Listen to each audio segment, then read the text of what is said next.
Assalamualaikum warahmatullahi wabarakatuh. Sebelumnya yang terhormat Ibu Ina Masruro SIP MPA selaku dosen pengampu dari mata kuliah metode penelitian dan Bapak Dr. Andi Alpatri selaku MPA selaku dosen pembimbing dari proposal penelitian saya. Sebelumnya perkenalkan saya Ahmad Ghasani Adnan Said dengan NIM 0701112823281101 dari jurusan Ilmu Administrasi Publik.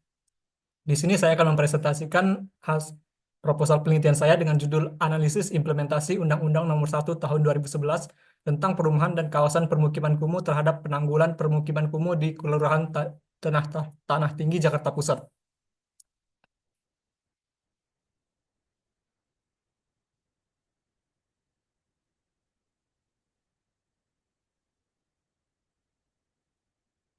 Menurut Undang-Undang Nomor 1 Tahun 2010 mendefinisikan permukiman kumuh sebagai permukiman yang tidak layak huni karena bangunan yang tidak teratur, bangunan dengan tingkat kepadatan yang tinggi, dan bangunan dengan kualitas yang buruk serta sarana dan prasarana yang tidak memenuhi standar. Permukiman kumuh menjadi salah satu masalah yang terus-menerus dihadapi oleh hampir seluruh kota-kota di Indonesia, tidak terkecuali di kota Jakarta. Berdasarkan data dari Badan Pusat Statistik DKI Jakarta pada tahun 2017, terdapat 445 RW yang masuk dalam kategori permukiman kumuh. Pada 6 Juni 2019, Pemprov DKI Jakarta kemudian menargetkan penataan 200 RW menggunakan konsep Community Action Plan hingga tahun 2022. Seiring berjalannya waktu, jumlah RW kumuh mengalami penurunan yang signifikan dari target awal 200 RW. Direalisasikan program CAP tersebut justru berhasil mencapai 220 RW, hingga presentasi wilayah kumuh di Jakarta turun dari 16,45% menjadi 9,22%. Kelurahan Tanah Tinggi merupakan salah satu wilayah yang tingkat kepadatan penduduk yang tinggi di kota Jakarta. Secara administratif, kelurahan ini terbagi menjadi 14 rukun RW dan 195 rukun tetangga. Berdasarkan data tahun 2022, jumlah penduduk Kelurahan Tanah Tinggi mencapai 37.427 jiwa yang tersebar di seluruh RW yang ada. Kepadatan yang tinggi berdampak pada kualitas hunian, di mana banyak warga yang tinggal di permukiman dengan kondisi yang tidak layak huni. Hal ini semakin mempertegas urgensi penanganan permukiman kumuh yang masih menjadi salah satu persoalan utama di Kelurahan Tanah Tinggi, Jakarta Pusat. Selanjutnya adalah rumusan masalah yang saya gunakan dalam proposal penelitian ini, yaitu yang pertama, bagaimana implementasi Undang-Undang Nomor 1 Tahun 2011 dalam menanggulangi permukiman kumuh di Kelurahan Tanah Tinggi, Kecamatan Johar Baru, Jakarta Pusat. Yang kedua, bagaimana kondisi permukiman kumuh di Kelurahan Tanah Tinggi, Kecamatan Johar Baru, Jakarta Pusat. Dan yang ketiga adalah apa saja tantangan dan hambatan dalam implementasi Undang-Undang Nomor 1 Tahun 2011 dalam upaya penataan permukiman kumuh di Kelurahan Tanah Tinggi. Untuk tujuannya, yang pertama adalah menganalisis implementasi Undang-Undang Nomor 1 Tahun 2011 tentang perumahan dan kawasan permukiman dalam menanggulangi permukiman kumuh di Kelurahan Tanah Tinggi, Kecamatan Johar Baru, Jakarta Pusat. Tujuan yang kedua adalah mengidentifikasi dan mendeskripsikan kondisi permukiman kumuh di wilayah tersebut. Dan yang ketiga adalah menganalisis tantangan dan hambatan dalam implementasi Undang-Undang Nomor 1 Tahun 2011 dalam upaya penataan permukiman kumuh di Kelurahan Tanah Tinggi. Selanjutnya masuk ke dalam landasan teori. Yang pertama, permukiman kumuh. Berdasarkan Undang-Undang Nomor 1 Tahun 2011 tentang perumahan dan kawasan permukiman, permukiman kumuh adalah permukiman yang tidak layak huni karena ketidakteraturan bangunan, tingkat kepadatan bangunan yang tinggi, dan kualitas bangunan serta sarana prasarana yang tidak memenuhi standar. Selanjutnya, karakteristik permukiman kumuh. Dalam Suparto dari tahun 2014, beberapa ciri daerah kumuh antara lain sebagai berikut. Yang pertama, dihuni oleh penduduk yang padat. Yang kedua, dihuni oleh warga yang berpenghasilan rendah dan tidak tetap. Yang ketiga, rumah-rumah yang tidak layak. Keempat, kondisi kesehatan dan sanitasi yang rendah. Kelima, minimnya air bersih, fasilitas MCK, listrik, dan sebagainya. Yang keenam, pertumbuhan yang tidak terencana sehingga penampilan fisiknya pun tidak teratur. Dan yang terakhir, ditempati secara ilegal atau status hukum tanah yang tidak jelas. Selanjutnya adalah pengertian implementasi. Menurut Kamus Inggris Indonesia karya John M. Eccles dan Hasan Sadili tahun 1980, halaman 313, kata implementasi berasal dari implementation yang berarti pelaksanaan. Implementasi menurut Edward T. 3 tahun 1980 dipandang sebagai salah satu tahapan dalam proses kebijakan yang posisinya berada di antara tahapan penyusunan kebijaksanaan dan hasil atau implikasi yang ditimbulkan oleh kebijaksanaan itu.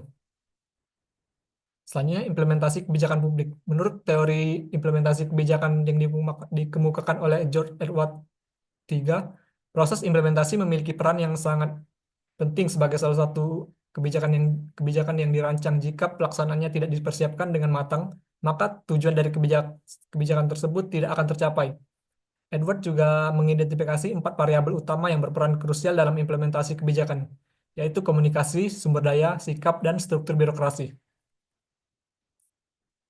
Berikut ini adalah kerangka pemikiran dari proposal penelitian saya.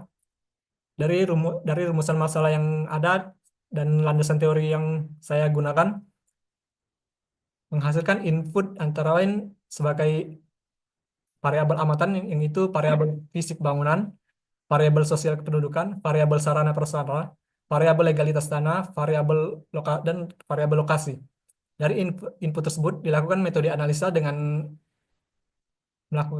metode deskriptif anual kualitatif yang akan menghasilkan output amatan, yaitu karakter fisik bangunan, sarana prasarana, legalitas tanah, lokasi sosial kependudukan dan sosial ekonomi, serta tingkat kekumuhan pada kelurahan tersebut.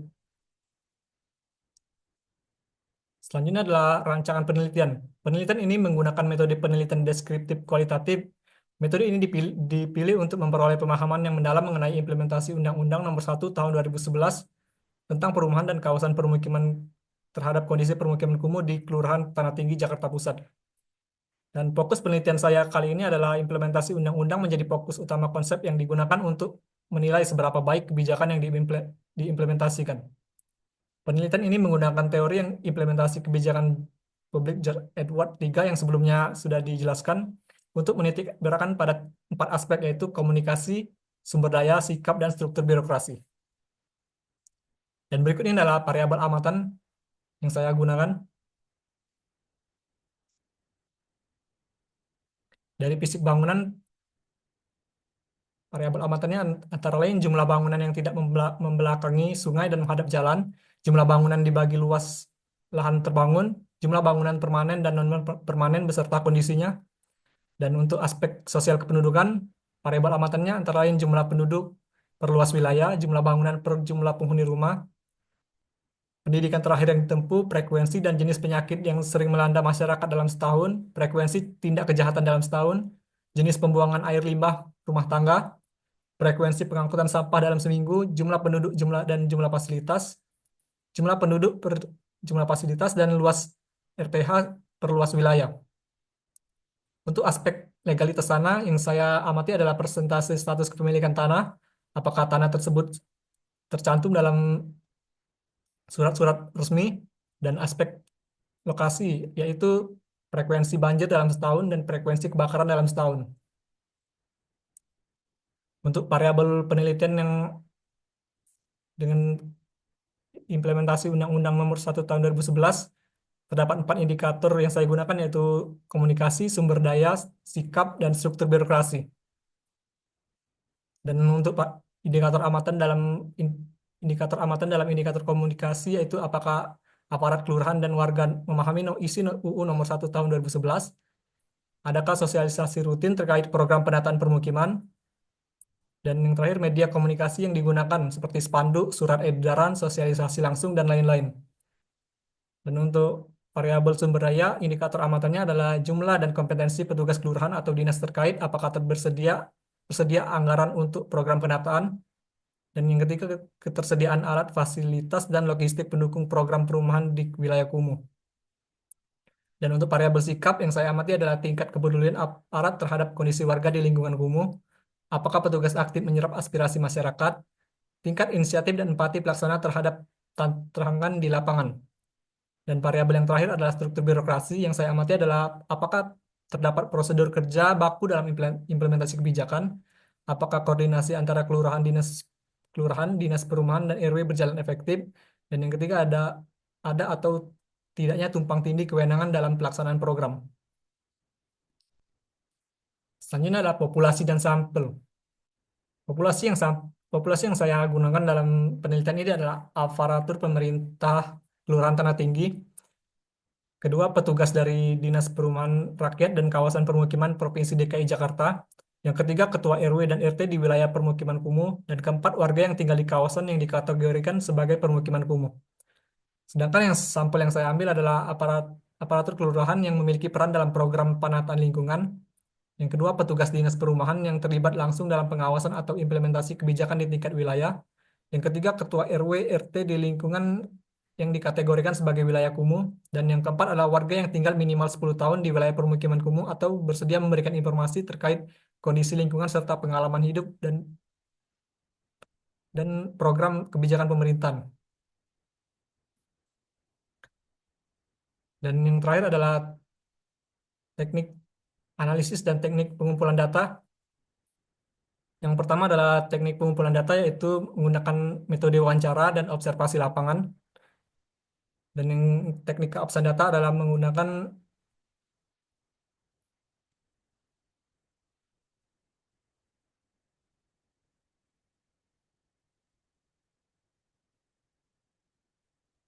teknik keabsahan data untuk memastikan data dalam penelitian kualitatif dapat dipertanggungjawabkan secara ilmiah, perlu dilakukan pengujian terhadap keabsahan data. Adapun uji absahan data yang dapat dilaksanakan yaitu credibility, yaitu pengujian kredibilitas bertujuan untuk memastikan bahwa data hasil penelitian ini benar-benar dapat dipercaya sehingga hasil akhir penelitian tidak diragukan kualitasnya sebagai karya ilmiah.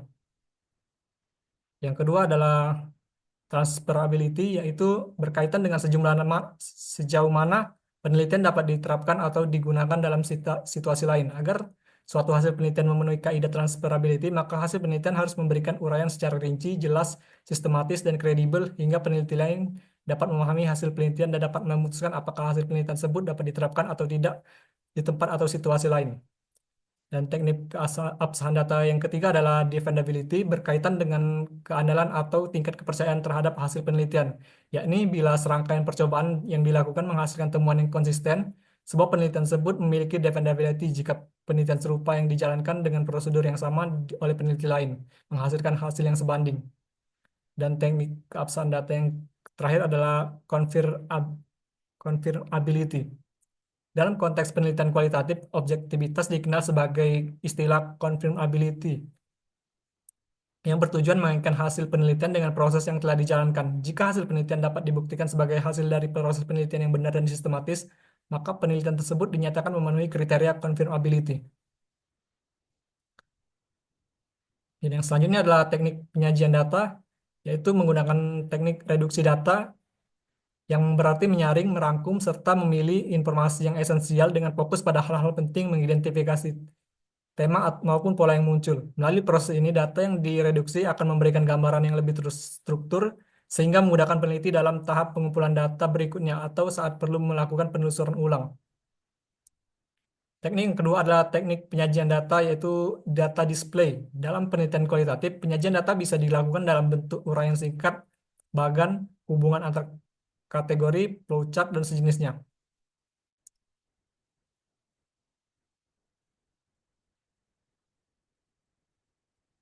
Di sini saya menyajikan data dengan mendeskripsikan hasil wawancara yang telah dilakukan terhadap pihak-pihak terkait di Kelurahan Tanah Tinggi, khususnya mengenai pelaksanaan Undang-Undang Nomor 1 Tahun 2011 tentang perumahan dan kawasan permukiman kumuh dalam upaya penanganan kawasan permukiman kumuh. Deskripsi hasil wawancara ini disusun secara sistematis untuk mempermudah pemahaman terhadap implementasi kebijakan yang terjadi di lapangan. Dan teknik yang terakhir adalah penarikan kesimpulan atau conclusion drawing.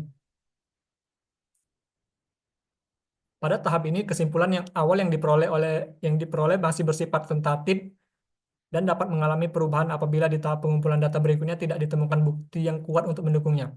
Namun, jika kesimpulan tersebut konsisten dan didukung oleh data yang valid, saat peneliti kembali melakukan pengumpulan informasi di lapangan, maka kesimpulan tersebut dapat dianggap kredibel. Mungkin itu saja presentasi mengenai proposal penelitian dari saya. Lebih dan kurang saya mohon maaf. Kepada Allah saya mohon ampun. Terima kasih. Wassalamualaikum warahmatullahi wabarakatuh.